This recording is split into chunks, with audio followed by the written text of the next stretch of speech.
আর কতদিন সহ্য করতে হবে যানজটের যন্ত্রণা? প্রশ্ন বিচারপতি তীর্থঙ্কর ঘোষের। যানজট না হওয়ার লেখা দিতে হবে কলকাতা সিটিতে। সভায় একাধিক শর্ত আরোপের সম্ভাবনা। দেখুন, 21শে জুলাই যেটা হয়েছিল তাদের কিন্তু খোঁজ নাই বাজারে। 21শে জুলাই যারা শহীদ হয়েছিল তাদের বা তাদের পরিবারের প্রতি এই সরকার কোন কর্তব্য পালন করেছে তার কোনো তথ্য নেই।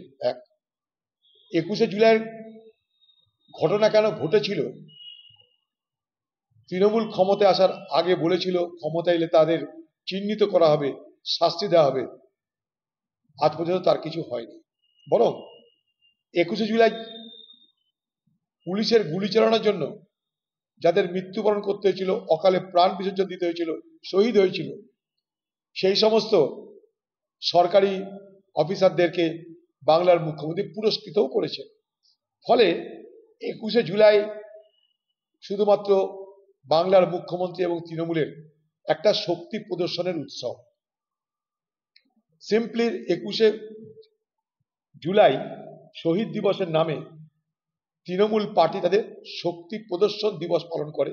সেখানে পিকনিক হবে, কোটি কোটি টাকা খরচ হবে, সারা রাজ্য থেকে লোক যাবে, থাকা খাওয়া, কি খাবে, কখন খাবে, সকালে কেমন, বিকেলে কেমন, তার মেনু কেমন, এইসব চলবে। এখন টিভিতে দেখতে পাবেন একটা শক্তি প্রদর্শন, সেই সঙ্গে একটা প্রমোদ ভ্রমণ হয়ে যায় এই 21শে জুলাইকে কেন্দ্র করে। এবং তৃণমূলের এই শক্তি প্রদর্শন এবং সেই সঙ্গে প্রমোদ ভ্রমণের কারণে গোটা কলকাতা অচল হবে, কলকাতা যাওয়ার রাস্তাঘাট অচল হবে, মানুষের দুর্ভোগ বাড়বে। পশ্চিমবঙ্গ সরকার মনে করলে, তৃণমূল মনে করলে তারা ব্রিগেড প্যারেড গ্রাউন্ড ব্যবহার করতেই পারে।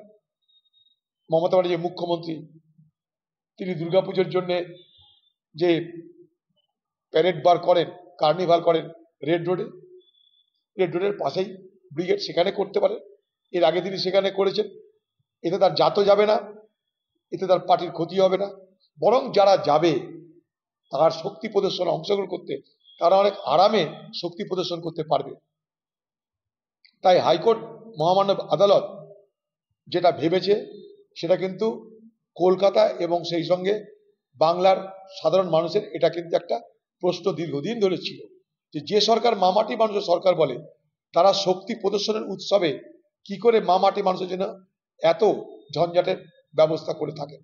21শে জুলাই আমরাও এই মুর্শিদাবাদের পক্ষ থেকে যুব কংগ্রেসের ডাকা পলাশীতে তামান্না এবং সেই সঙ্গে আমাদের ঘরের মেয়ে অভয়া এবং ছোট্ট শিশু তামান্না, এই যে দুজন হত্যা হলো, পরিকল্পিতভাবে যাদেরকে হত্যা করা হলো, তাদেরকে শহীদ বলে ঘোষণা করে আমরা তাদেরও বিচার চাইবার জন্য 21শে জুলাই আমরা সেই পলাশীর প্রান্তরে সভা করব। এবং সেই সভা যাতে আমরা করতে না পারি, সেখানকার প্রশাসন চেষ্টা করল, পারমিশন দিল না।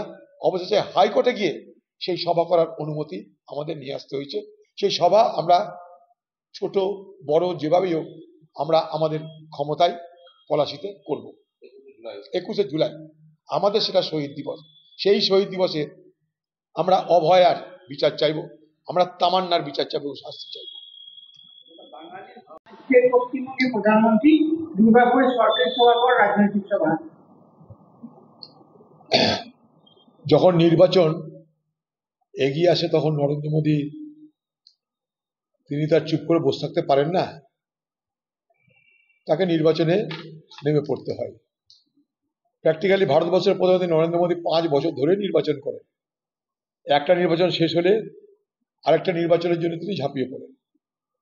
কারণ বিজেপি দলে নরেন্দ্র মোদী ছাড়া আর নির্বাচনে জেতার মতো কোনো ব্যক্তির খোঁজ পাওয়া যায় না। বাংলায় নির্বাচনের মরশুম শুরু হতে চলেছে। নির্বাচনের মরশুম শুরু হলে মরশুমিরা, যারা নির্বাচন শুরু হলে বাংলা কথা মনে পড়ে, তাদের এখানে আসতে হবে। এবং ধীরে ধীরে একটা কৃত্রিম যুদ্ধ হবে, মোদি ভার্সেস দিদির কৃত্রিম যুদ্ধ। এই যুদ্ধ আসল যুদ্ধ নয়, কৃত্রিম যুদ্ধ হবে মোদি আর দিদির। এই কৃত্রিম যুদ্ধের মধ্যে দিয়ে উভয় দল তাদের নিজেদের লাভ করবার চেষ্টা করবে। মাঝখান থেকে এই কৃত্রিম যুদ্ধের কারণে এ বাংলায় ধর্মনিরপেক্ষ শক্তি হিসাবে কংগ্রেসকে এবং সেই সঙ্গে বামেদের ক্ষতি সাধন হয়েছে। আগামী দিনে যাতে এই কৃত্রিম যুদ্ধের আবহে বাংলার মানুষ বিভ্রান্ত না হয়, দিদি আর মোদির মধ্যে যে কৃত্রিম যুদ্ধ, তাতে যাতে বাংলার মানুষ বিভ্রান্ত না হয় বা প্রভাবিত না হয়, তার জন্য আমাদের আপ্রাণ চেষ্টা জারি থাকবে।